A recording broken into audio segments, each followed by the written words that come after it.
And taking a little deeper dive into that, what would be essential strategies for small businesses that they should have on hand in preparation for this?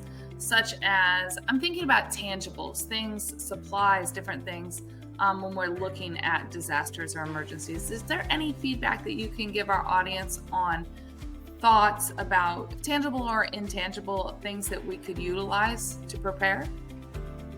Sure. In regards to businesses in general, you always want to protect and back up your data. You want to try to diversify what you do in case, for example, if a disaster is localized versus statewide or national, because when you're in a disaster area, the local economy is pretty much shot for the next few years.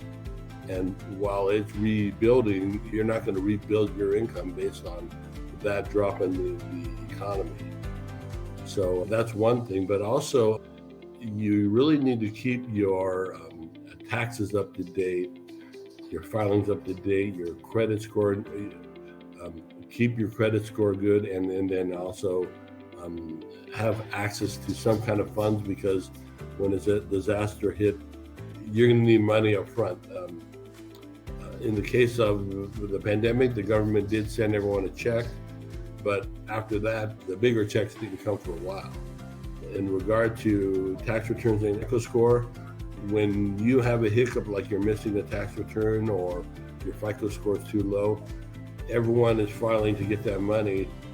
Your file gets kicked out on the side until you get your paperwork together, which means sometimes they run out of funds. Other times it means that everyone else is getting ahead of line from you.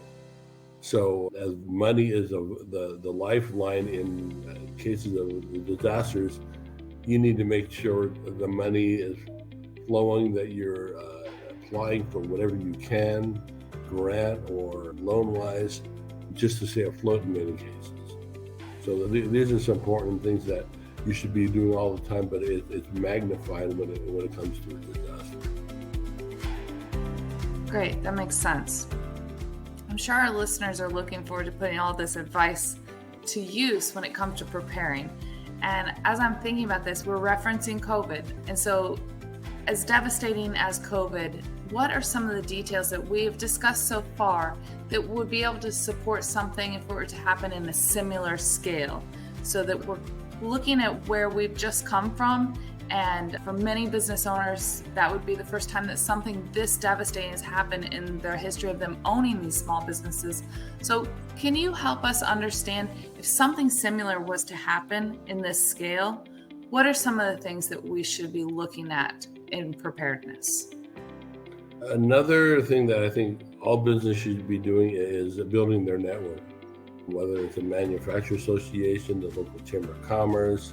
In the Asian community, of course, you have for example, whatever Chinese chamber and so on and so forth, because information during a disaster, information is shared and disseminated quickly amongst the different organizations. So you're probably going to hear the information sooner if you have a network than just trying to go online and find it on your own, as well as who do you contact, who's giving out loans, and who's giving out grants. So with the fact that you know other businesses, maybe in a similar industry, it's very helpful to have those relations.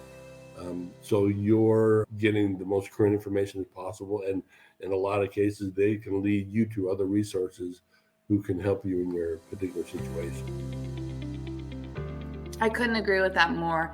As we continue to navigate with our small businesses, that's what we're talking about on our podcast here, is how do we connect these resources as a network of people that are trying to support the small businesses.